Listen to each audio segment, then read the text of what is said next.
अच्छा, कौन कौन चाहे कि स्वर्ग बन जाए सबका घर? तो फिर यहाँ से जड़ी बूटी ले जाए। और जड़ी बूटी क्या लेना है, ध्यान देना। सबसे पहले महिलाओं को ये ध्यान देना चाहिए कि भोजनालय में पवित्रता होना बहुत जरूरी है। यहाँ अन्न का बड़ा भारी महापाप दोष बताया है। भरी सभा में द्रौपदी का चीरहरण हो रहा है। बड़े महान ज्ञानी तपस्वी साधक विश्व पितामह जी वहां बैठे हैं। और जब 52 दिन तक बाणों की सैया पर सोए, भगवान गए और भगवान ने कहा, अरे मूर्ख, तू इतना ज्ञानी होकर भी तेरे अंदर इतना ज्ञान नहीं था कि भरी सभा में तेरी बहू की लाज लूटी जा रही थी और तू सबसे बड़ा आधा बूढ़ा वहां बैठा रहा, तेरे में इतनी भी अक्ल नहीं कि खड़ा हो जाए और वो अधर्म रोक दे।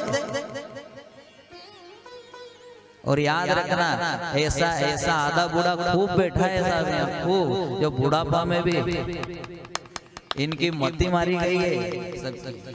जो कुटीरा है नहीं बुढ़ापा में, डोकरा और मती मारी गई है।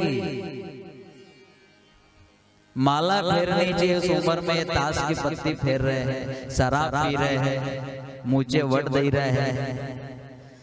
अब वट देवा को काम नहीं है, अब भजन करो। ये ठाकुरों का ठाकुर आपके गांव में आ गया, अभी इसके सामने भी वट दोगे? न्यू इसका सामने कहीं वट दो, ये तो ठाकुरा का ठाकुर है। ध्यान देना एक एक शब्दों पर सभी। यहाँ विश्व पितामह से भी पूछा भगवान ने, क्यों? भरी सभा में बहू की लाज लूटी जा रही थी, तू आधा बूढ़ा है, तेरे में इतनी अक्ल नहीं कि खड़ा हो जाए।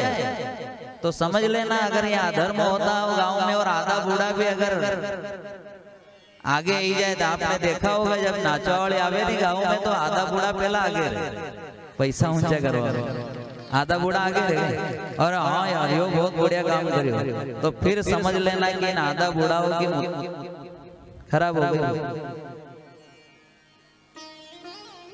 जब विश्व पितामह से पूछा कि तू आधा बूढ़ा हो गया, तेरे में इतनी अकल नहीं थी क्या कि तू वहां खड़ा हो जाए, वो पाप रोक दे? तो क्या बोले विश्व पितामह जी, ज्ञान तो मेरे अंदर बहुत था, तब भी था, आपकी कृपा भी थी, लेकिन मैंने अन्न पापी के घर का खाया, तो अन्न से मेरी बुद्धि भ्रष्ट हो गई और मैं वहां कुछ कर नहीं सका। आप ध्यान दो कि पापी के घर का अन्न खाने से, पापी के घर का अन्न खाने से, पाप का अन्न खाने से विश्व पितामह जैसे तपस्वी की भी बुद्धि भ्रष्ट हो गई, तो अपन तो तपस्वी भी नहीं है और पाप का अन्न खा रहे हैं, तो फिर अपनी बुद्धि कहाँ जाएगी? कहाँ जाएगी?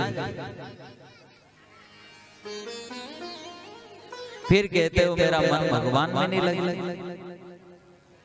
और हम इस बात पे इसलिए जोर लगा रहे हैं कि जितनी भी माताएं बहनें यहाँ बैठी है, अगर आप अपने घर को स्वर्ग बनाना चाहती हो तो ये जड़ी बूटी आज भागवत जी में से ले जाना कि भोजनालय का ध्यान जरूर देना। आप जो रोटी बनाओ नहीं, उस चौके का ध्यान जरूर रखना। सुबह उठो तो सबसे पहले स्नान करो, तुलसी मैया को जल चढ़ाओ, अन्नपूर्णा मैया का ध्यान करो, फिर भोजनालय में जाओ, दिल्ली में प्रणाम करो। अब आई जैसे उठे ऐसे बगासी खाते की जाए माया कहीं बासी मुंडे ने जई ने।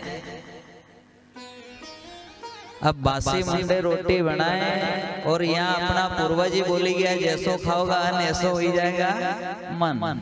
ने फिर कहीं के बासी औलाद किससे पैदा होगी हमारा घरे यार? बासी औलाद,